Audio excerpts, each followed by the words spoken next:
6 types of theodicy.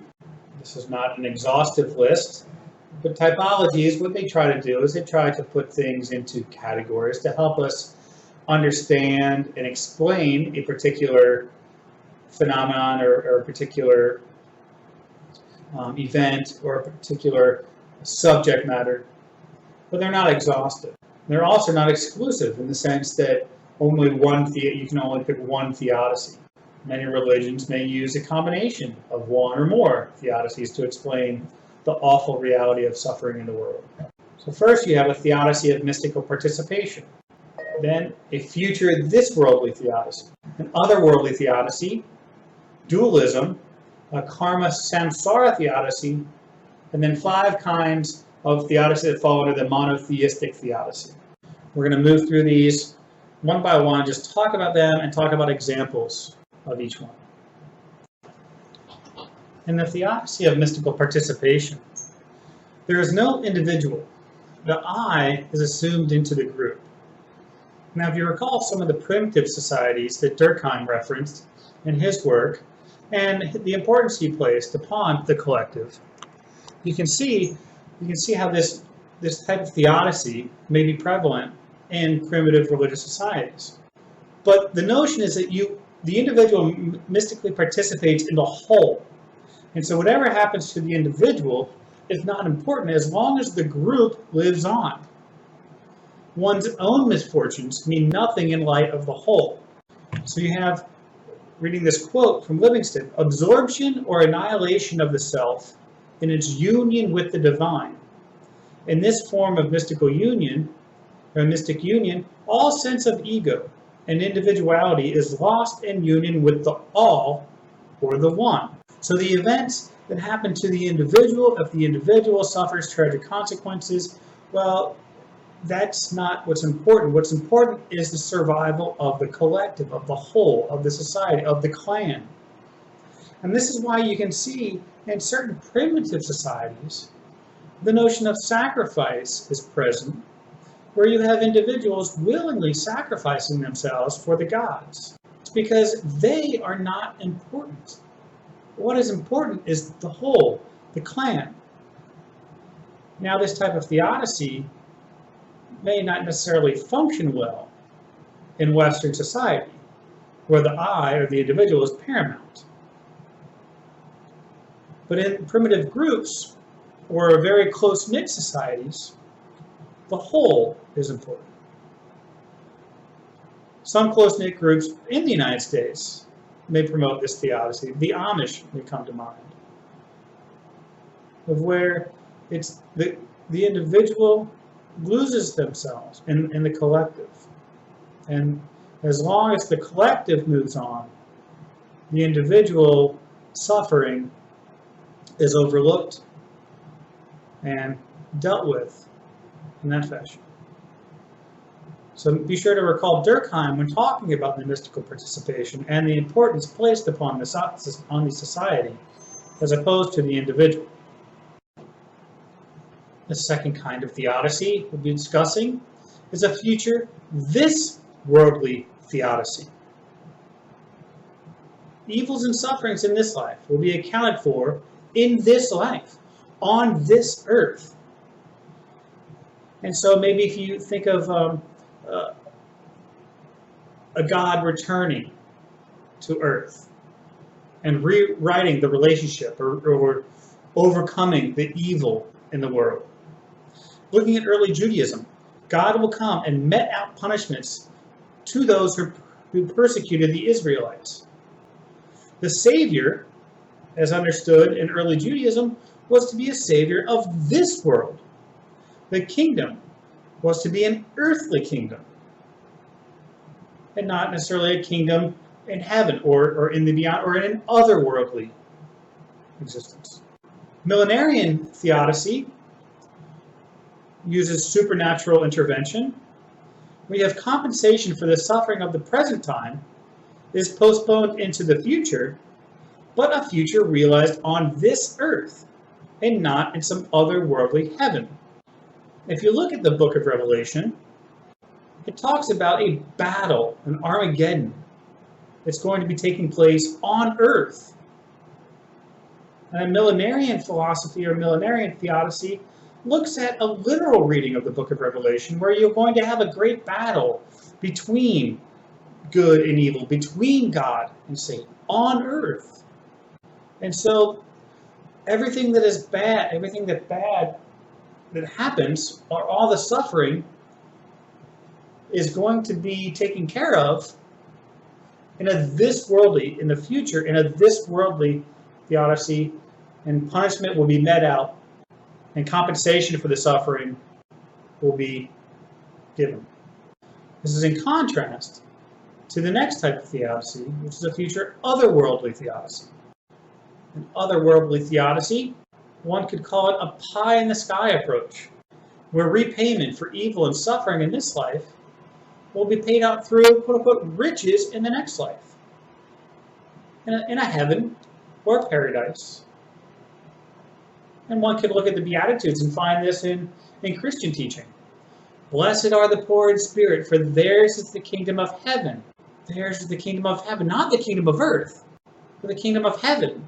So what's going to be coming to them is not something of this world, but riches to be gained in the next world, in the afterlife. Otherworldly theodicy are sometimes used to oppress or justify oppression. We can find this in Marx. Or at least Marx used that critique of religion, saying, well, wait a minute. This religion, it preaches this otherworldly kind of salvation, this otherworldly riches that the oppressed will receive, but that's only used to keep the oppressed in their oppression, and teaching them, don't fight back, because yours is going to be an otherworldly reward. Don't try to get rewards in this world. Just live your life and think to the future in the other world. Slave owners could have been one of those groups that pushed the pie-in-the-sky approach to the slaves, saying, don't worry about your freedom in this life. You'll have freedom in the next. Now, this can be combined with a this-worldly approach. So there will be a battle in this world where God will come and battle the evil forces to establish a kingdom, but there's an otherworldly heaven where people go until that point in time. So the idea is that the repayment for all the suffering and all the evil in this life will be paid out in a future otherworldly life, or in the next life, in a heaven or a paradise. So this relates to how we deal with suffering, because we think to the future. We can handle things that happen to us in this life if we know that in the future, if we follow the teachings of our particular religions, that we'll earn salvation and the earthly pain will be forgotten. Remember, theodicies are trying to explain why evil and suffering exists in the world. The fourth example of theodicy, a dualistic theodicy, I want to recall the creation myth, or the cosmogonies, the dualist cosmogonies. The creation of matter was done by an evil demiurge. Matter is bad. Suffering is a result of powerful evil forces. So you have this notion of good and evil battling it out. The creation of the immaterial was done by a benevolent God, the soul being immortal. And immaterial was created by a benevolent God, but the body and matter and all material items were done by an evil demiurge. And so there's going to be a battle between the evil demiurge and the benevolent God, where it explains why there is evil in the world by saying it was created by some sort of evil being, and all things material are bad. And so what we need to do is we need to move beyond the material world and not be affected by the material world, and only focus on the immaterial. For Gnostics, we fight suffering and evil through knowledge of the way things are. We can overcome the material, the evil or bad things, and reside in the immaterial. And so it's a way of thinking, well, these bad things that are happening to us, they're material things anyway. They're not influencing, they're not impacting the soul. That is what is good. And so I should not be focused on what is happening in the material world, but only be focusing on my soul in trying to become one with the divine, focusing on the immaterial. So essentially, it says don't focus on material things that may be happening in the world, on the tragedy. What you should be concerning yourself with is the immaterial and the knowledge and overcoming the material and residing in the immaterial. Karma samsara theodicy. Essentially, to be overly simplistic, it promotes the idea of what goes around comes around. Karma and samsara. Samsara is the wheel of rebirth or reincarnation. The continuing birth, life, death, rebirth. Karma is the law of cause and effect. This is found primarily, in Hinduism. Dharma is the law appropriate to our caste, our responsibilities, if you recall from our discussion on soteriology. Acts done in former lives never leave us. Since all deeds are under the control of karma, we must always try to restore the balance and rescue ourselves from evil consequences. We move up in caste by fulfilling the dharma, obligations in our present state. Karma, the law of cause and effect, places blame for our misfortunes, for our own evil, for our own suffering, on ourselves, although possibly in a previous incarnation of ourselves. So there's no excuses, no appeals to a God, no appeal to blind chance. It is our own doing, for karma is always just. You may be familiar with the TV series, My Name is Earl. And the whole premise of the series is Earl is a guy who was doing all of these awful things. And he won a lottery, $50,000, I think. Immediately after the winning ticket, he gets hit by a car. And he comes to this conclusion that he needs to spend that money, spend time to go back and fix all of the things that he did wrong.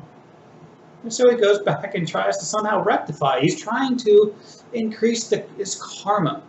He's recognizing this law of cause and effect. And so he's trying to go back and follow the dharma, follow the duty, follow the things that he should have been doing in these situations. Because he knows that at some time he's going to have to be paying for all of the bad things that he did. If you go out to NBC.com, there's even a karma cam where people apologize for some of the things that they have done in the past. But while comedic, My Name is Earl really focuses in on this karma samsara theodicy. Bad things happen to us because at some point, whether in this life or a previous life, we deserve what happens to us. We deserve it.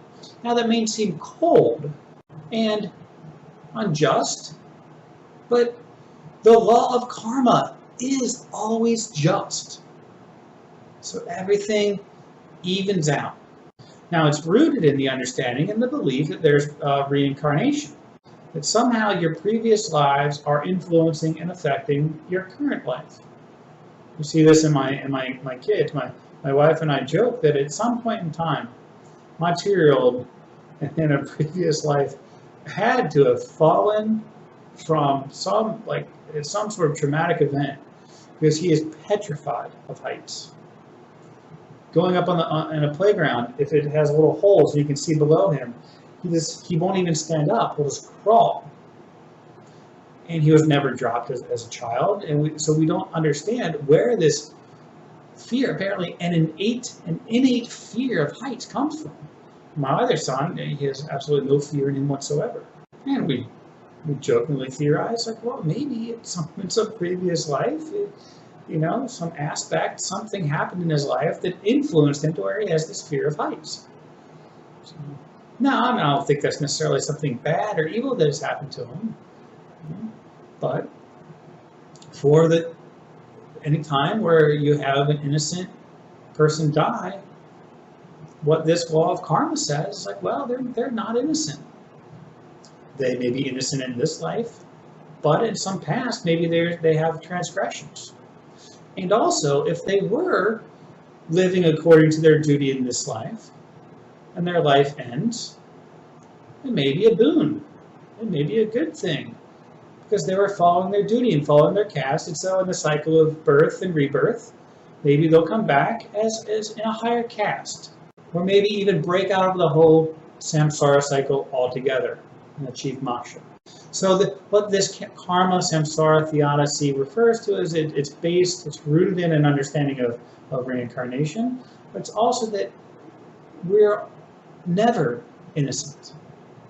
Anything that happens to us is for just cause, whether it's this life or for a previous life. There are 5 kinds of monotheistic theodicies that Livingston presents. Again, they're not exhaustive and they're not exclusive in the sense that they can cross over, but there's a typology of 5 kinds of monotheistic theodicies found. The first is suffering as punishment for sin. You may see this more in the Old Testament than is taught in theology today. But the idea is that we sin. Therefore, we should be punished. We're not innocent, especially with the teaching of the original sin. And so even though we may not have done anything, just by the mere fact of being human, we're tainted with original sin, being traced all the way back to Adam and Eve. This teaching was made most popular by Augustine. And it's one of the reasons that in Christianity you saw a move from adult baptism to infant baptism. Because even infants, according to Augustine, were culpable. And so an infant who died before being baptized as an adult had this stain, this original sin. And so this moved a lot of people to be practicing infant baptism, to remove that stain of evil sin, of original sin. But it's also traced all the way back to Adam and Eve, in that at one point we had paradise. But through sin, through pride of attempting to learn of the knowledge of good and evil, tempted by the serpent, Adam and Eve sinned, went against God, and therefore they were banished from the garden. Men and women would have to toil and labor. They no longer, the food was a challenge to gather. Childbirth was going to be painful. So all of these things trace back to the first couple, original sin. Well, what about other Old Testament accounts? The town of Sodom and Gomorrah, or all of the plagues that fell on Egypt. The idea is that when you sin, you should be punished by God. Some current theologians, Jerry Falwell, who passed away a couple years ago, he said, AIDS is not just God's punishment for homosexuals. It is God's punishment for the society that tolerates homosexuality. This kind of thinking, a very fundamentalist kind of thinking, falls under this kind of theodicy. So somehow AIDS is punishment for sin. Now Falwell is under the impression that homosexuality was a sin. And tolerating homosexuality was a sin. So therefore individuals should be punished.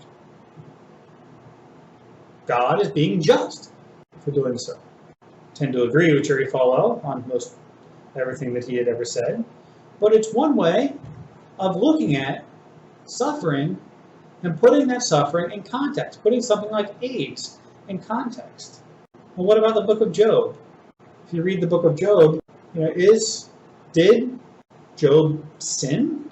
Was that why he had to endure so much? Why he lost everything, including his family, for no reason? So this is one type of monotheistic theodicy. It's suffering. We suffer because we've sinned. And God is just in doing so. A second type of monotheistic theodicy is suffering as a test and as a necessary condition of soul making. Suffering is a trial of faith What doesn't kill us makes us stronger. Your parents may have said that to you, or someone in your life may have said that to you at some point in time. What doesn't kill us makes us stronger. And so even though we may have to endure suffering and tragic events, it's a test. God is testing our faith. It's a trial of faith. Job asked the question, if we accept good from God, should we not accept evil? Also, there's a medicinal role of suffering. It forms character. It teaches virtues such as humility, patience, fellow feeling. Human moral growth requires tests of strength. We come out on the other side, and you're stronger than ever. Having endured some tragedy, you come out and your faith is stronger. You have more patience, or you have more compassion for other human beings. You have empathy for other people. You have empathy for people going through the similar situation that you went through. If you've experienced some tragic events, someone close to you has died, you understand when one of your friends may be going through the same thing. And so it teaches. It's a teaching. It teaches us. And human moral growth requires a test of strength. You become stronger by going through the tragic event. And so you see it as a test of God, and you want to survive that test by pulling through and coming out on the other side. Now, as with many of these theodicies, it's a challenge as you're going through the situation to be mindful of your suffering in this way. And so sometimes it takes someone to remind us or to try to put it in perspective. But that's the last thing you want to hear is someone saying, suggesting you're being tested. Or with the first theodicy, that somehow you're culpable for the suffering you're enduring. So many times it takes time to come to this approach and come to this mindset. A third type of monotheistic theodicy is a theodicy of submission and recognizing the mystery of God's power. In the end, one just gives themselves over to God, for only God knows the answers to the questions. We don't know why. We will never know why. It's pointless to ask why. So suffering is dissolved before God's ultimate power. Why do we want to know the mind of God? We will never understand the mind of God. Looking at Islam, with its notion of submission, God is perfect and in control. We cannot pretend to know the mind of God, so we accept all things that happen as good and part of the divine plan. How are we to know what the divine plan is? We, of our limited intellectual capacity, trying to understand the infinite wisdom and infinite knowledge of God. And so we just need to submit and move beyond the question of why and just say, well, God must know. God must have a plan. I cannot know the answer. I am only human. And so comfort is found in the idea that there is a plan. There is meaning. It's just beyond our comprehension. Now, in order to have this, you need to have this kind of theodicy functioning, you need to have a relatively strong faith. If you have a weak faith, this theodicy may not work. In fact, it may crumble your faith altogether. If you don't have a strong faith in God, or even a little faith in God, how can you assert, or how can anyone try to convince you that God knows the answers to the questions? And you're just not intelligent enough, or you're just not advanced enough, or you're just limited in being a human being that you don't know the answers to the questions. This may or may not be satisfactory to the individual, but oftentimes I have heard people say, well, we don't know, but it's all in God's plan. And this is the theodicy of submission, recognizing the mystery of God's power. Process theodicy, another type of monotheistic theodicy, is much like with process theology. If we go back to our looking at in panentheism, the view of the deity, and process theology. So this is process theodicy. This kind of theodicy asserts that not even God can wholly determine the being of others. Now, while the power and goodness of God are the greatest conceivable, God cannot be responsible for all decisions made by individuals. God cannot eliminate evil because God cannot control all possibilities. People contribute to the world. God can only minimize evil. And so, if you recall, God is in the process of becoming, and people contribute to God's being. You have two aspects. You have like the material aspect of all people contributing to God's being, and also the immaterial, the stuff that is infinite.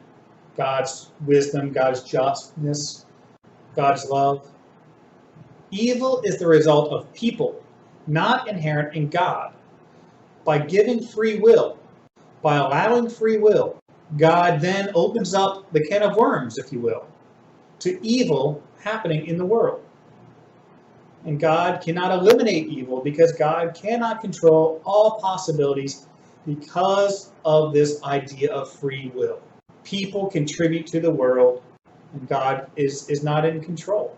But remember, you have these two aspects of God. You have the material and the immaterial. And so people only contribute to the material aspects of God and not to the immaterial aspects, or the abstract notion of God. So God, there's a power and goodness of God, and they are the greatest conceivable, but God cannot be responsible for all decisions made by individuals. So why did the Holocaust happen? It's because of free will. It's because, is what this process theodicy would assert, it's because God cannot be responsible for all decisions made by individuals. It's not that God allowed the Holocaust to happen. It's not that God willed the Holocaust to happen. It's not that he said the suffering of millions and millions of people is somehow in his greater plan. What plan would that be? But God cannot eliminate evil because God cannot control all possibilities. So people play a role and contribute to the world. And this theodicy allows for that. That it might not be in God's plan. God might not even have a plan with this kind of theodicy. So not even God can wholly determine the being of others, and others contribute due to the notion that they have free will. And finally, we have the theodicy of protest, the fifth monotheistic theodicy. Intellectual arguments on the subject of evil are problematic because they legitimate evil. This theodicy of protest says that evil is the result of human freedom and sin, but God is also to blame. This protest, this is the kind of theodicy you see in Night, in Elie Wiesel's Night, where the cost of evil and human freedom is too high. By granting human freedom, the evil that results from it is too high. Too many people suffer. And God is partially to blame for it. God bears part of the responsibility for evil. And while this kind of theodicy of protest is unconventional, it takes God's reality seriously in saying that God did create the world, that God did create individuals, and did allow them freedom, and did allow them the choice, and allowed them to sin. But in doing so, making that allowance, God is also to blame for the evils that can transpire as a result of his creation, and humans having the freedom to do what they will, and turning away from God, and embracing evil instead of the good. So as I noted in Elie Wiesel's in his Night, God is at fault for allowing the Holocaust to happen. God bears part of the responsibility for evil. Now the one individual goes so far in Elie Wiesel's Night when he sees the young child hanging from the gallows. He says that God is dead. And so for him, not even the theodicy of protest answers his question why. And the religion just crumbles under the weight of trying to answer that question of why. It crumbles. The whole house of cards falls down. So not even the theodicy of protest answers that question. But for others, especially looking at colossal events, you could say the Holocaust. You could even say the Christian Crusades. that evil is a result of human freedom and sin, but that gets traced back to God in the first place anyway. So God is partially to blame and is part of the responsibility for evil. It certainly allows for God's existence and God's power, but lays some of the blame for evil on God's shoulders. Is that heretical? That's, I don't know. People in trying to answer the question why and trying to deal with tragedy and trying to deal with suffering, I'm sure you've experienced, start thinking and start saying sometimes some pretty crazy things. Well, if not crazy, at least some extreme things to try to answer that question.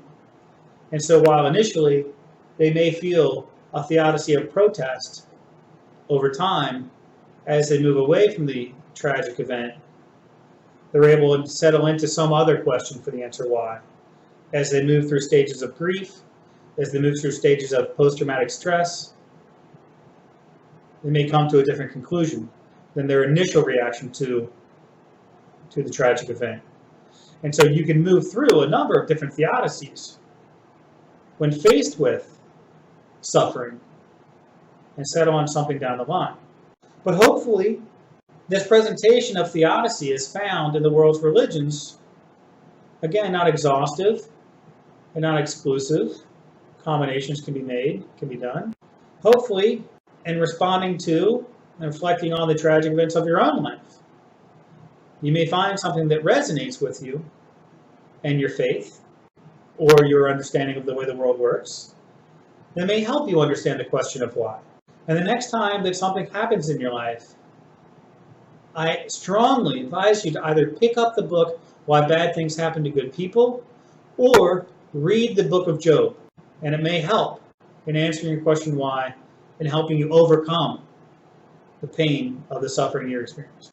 With that, we conclude on theodicy.